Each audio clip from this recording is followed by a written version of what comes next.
മണ്ണിടിച്ചിലുണ്ടായ കണ്ണൂർ കുപ്പത്ത് DPRൽ അപാകതകൾ ഉണ്ടെന്ന് സമ്മതിച്ച് ദേശീയപാത അതോറിറ്റി ജനങ്ങളുടെ ആശങ്ക പരിഹരിക്കുമെന്നും NHAI റെസിഡന്റ് എഞ്ചിനീയർ അറിയിച്ചു. Already you have seen some channelization we have done for the water. We are protecting with the soil bag. Okay. So the further all the houses will be get protected from the heavy water. Okay. In the meantime, we are planning to divert the other catchment area water to other way. We will find with the help of local panchayat people and other places where we can put the storm water. Soil protection we are doing. There is no such problem. Design is there that will not collapse. The thing is, we have to take time, and with the time it will be get it done. Proper way it will get done. കേന്ദ്രമന്ത്രി സുരേഷ് ഗോപിയുടെ പ്രതികരണം കൂടി ഇപ്പോൾ ഈ വിഷയത്തിൽ വരുന്നുണ്ട്. ദേശീയപാത നിർമ്മാണത്തിലെ അപാകതയിൽ ഗുരുതര ആരോപണമാണ് ഇപ്പോൾ കേന്ദ്രമന്ത്രി ഉയർത്തുന്നത്. പ്രീണനത്തിന്റെ ഭാഗമായി DPRകളിൽ മാറ്റം വരുത്തിയെന്ന കേന്ദ്രമന്ത്രി സുരേഷ് ഗോപി പറയുന്നു. ഇത് ആർക്കു വേണ്ടി മാറ്റി എന്നതിൽ അന്വേഷണം വേണമെന്നും സുരേഷ് ഗോപി. ചില DPRകൾ പ്രീണനത്തിന്റെ ഭാഗമായിട്ട് മാറ്റിയെടുത്ത് ഒരുപക്ഷെ വയബിൾ അല്ലാത്ത കൺസ്ട്രക്ഷനിലേക്ക് പോയിട്ടുണ്ട്. ഇപ്പൊ എന്താണ് ഈ ഇടിഞ്ഞ ആ പോർഷനെ കുറിച്ച് എന്താ പറയുന്നത്? അത്രയും ഹൈറ്റിലേക്ക് ഈ കെട്ടുകൊണ്ട് താങ്ങില്ല ആണോ? അങ്ങനെയാണോ പറഞ്ഞിരിക്കുന്നത്? അപ്പൊ അതിനെന്തായിരുന്നു പ്രതി സംവിധാനം? ഇതിനൊരു DPR 1 ഉണ്ടായിരുന്നോ? അത് നമ്മൾ ഫോളോ ചെയ്തോ? എവിടെയാണ് DPR 1 മാറ്റി DPR 2 അതും പോരാഞ്ഞിട്ട് DPR 3യിലേക്ക് പോയത് എവിടെയാണ്? വയൽക്കിളികൾ എങ്ങനെയാണ് വഞ്ചിക്കപ്പെട്ടത്? അന്വേഷിക്കണം.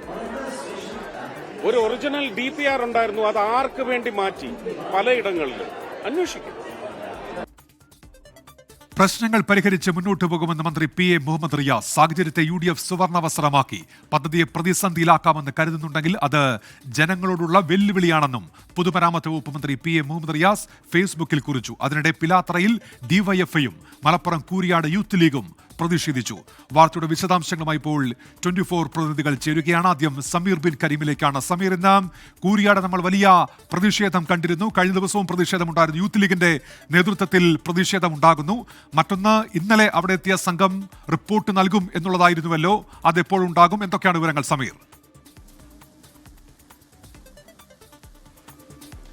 ഉന്മേഷി വിദഗ്ധ സംഘം ഇന്നലെയാണ് പരിശോധന നടത്തിയിട്ടുള്ളത്. ഇതുമായി ബന്ധപ്പെട്ട നടപടിയിൽ അവർ നടത്തിക്കൊണ്ടിരിക്കുകയാണ് എന്നുള്ളതാണ് നമുക്ക് മനസ്സിലാക്കാനായിട്ട് കഴിയുന്നത്. ഈ വലിയ അശാസ്ത്രീയമായ നിർമ്മാണമാണ് നടന്നിട്ടുള്ളത് എന്നുള്ളതായിരുന്നു തുടക്കം മുതലേ ഉണ്ടായിരുന്നു ആക്ഷേപം. ആ ആക്ഷേപത്തിന് കരുത്ത് പകരുന്നതാണ് ഇപ്പോൾ KNRCക്ക് എതിരായ നടപടി എന്നുള്ളതാണ് ഇപ്പോൾ നാട്ടുകാരൊക്കെ തന്നെ പറയുന്നത്. ഇന്നും ഇന്നലെയുമൊക്കെ ഈ വലിയ പ്രതിഷേധത്തിനാണ് ഈ കൂരിയാട് സാക്ഷ്യം വഹിച്ചത്. ഇന്ന് യൂത്ത് ലീഗിൻ്റെ നേതൃത്വത്തിൽ വലിയ പ്രതിഷേധം ഈ കൂരിയാട് നടക്കുകയുണ്ടായി. അവർ പ്രതീകാത്മകമായി ഈ റോഡ് ഒക്കെ തന്നെ ഈ പശ തേച്ചുകൊണ്ട് അടച്ച് പരിഹസിച്ചുള്ള പ്രതിഷേധം ഒക്കെ തന്നെ ഉണ്ടായി. ഇന്നലെ യൂത്ത് കോൺഗ്രസ് KNRCയുടെ ഓഫീസ് അടിച്ചു തകർത്തുകൊണ്ടായിരുന്നു പ്രതിഷേധം നടത്തിയിരുന്നത്. അങ്ങനെ വലിയ തരത്തിലുള്ള പ്രതിഷേധത്തിനാണ് ഇതുമായി ബന്ധപ്പെട്ട സാക്ഷ്യം വഹിച്ചിരിക്കുന്നത് ഈ കൂരിയാട് എന്ന് പറയുന്ന പ്രദേശം. പ്രധാനമായും പറയുന്നത് ഈ അശാസ്ത്രീയമായ നിർമ്മാണം നേരത്തെ തന്നെ ചൂണ്ടിക്കാണിച്ചിട്ടും ഒരു നടപടി ഉണ്ടായില്ല, ചെവി കൊണ്ടില്ല എന്നുള്ളതായിരുന്നു. അതാണ് ഇത്തരം വലിയ അപകടത്തിലേക്ക് നയിച്ചത് എന്നതാണ് ഈ നാട്ടുകാരൊക്കെ തന്നെ ചൂണ്ടിക്കാണിക്കുന്നത്. ഇപ്പോൾ പ്രദേശവാസി നമ്മോടൊപ്പം ചേരുകയാണ്. ഇപ്പോൾ തുടക്കം മുതലേ നാട്ടുകാർ പറഞ്ഞിട്ടുള്ളതാണ് ഇതിലെ അശാസ്ത്രീയത. ഇപ്പോൾ KNRCക്കെതിരെ നടപടി വന്നിരിക്കുകയാണ്, ഡിബാർ ചെയ്തിരിക്കുകയാണ്. എങ്ങനെയാണ് അതിനെ കാണുന്നത് നാട്ടുകാർ? സ്വാഗതം ചെയ്യുന്നു നാട്ടുകാർ. കാരണം ഇത്രയും പണി തീർക്കണി അടിക്കുന്നത് പൊളിഞ്ഞ താഴത്തേക്ക് മുണി സമയം സ്വാഗതം ചെയ്യുന്നു. അതിന് തന്നെ നാട്ടുകാരൊക്കെ പറഞ്ഞിരുന്നല്ലേ ഇത് പ്രശ്നമാണെന്ന്? ഇവിടെയുള്ള ജനങ്ങൾ പറയലില്ലേ ഇങ്ങനെ പ്രശ്നം? തമ്മിൽ ജനങ്ങൾ പറയലില്ലേ? അവരോട് പറഞ്ഞിട്ട് കാര്യമില്ലല്ലോ, അവർ സാധാരണക്കാരല്ലേ. അവർ പറയണ്ട് ഉണ്ടായിട്ട് അന്ന് കാണിച്ചു. ഇതിനെ പറ്റിയൊന്നും നേരത്തെ അത് തകർന്ന് കാണിച്ചു കൊടുത്തിരുന്നു. അന്ന് കാണിച്ചു കൊടുത്തിരുന്നു. അന്നൊന്നും ഒരു ശ്രദ്ധയിലെടുത്തില്ല. എവിടെ ഇരുന്നു അത്? അത് ആ ഭാഗത്ത് തന്നെയോ കുറച്ച് അന്ന് അവർ ഒന്നും ഇതിന് മൈൻഡ്. പിന്നെ അതുമാതിരി ഇത് പൊട്ടി ഇത് കണ്ടിട്ട് തന്നെ കുറേ ആൾക്കാർ ഇവിടെ ഉള്ള ആൾക്കാരൊക്കെ കാട്ടി കൊടുത്തിട്ട് ഓലൊരു മൈൻഡ് ചെയ്യാത്ത ഇതിൽ നിന്ന് അന്ന് തന്നെ ഇതിൽ നല്ല ഇതിൽ കൊണ്ടുവന്നിക്കണമെങ്കിൽ സംഭവിക്കൂലേന്.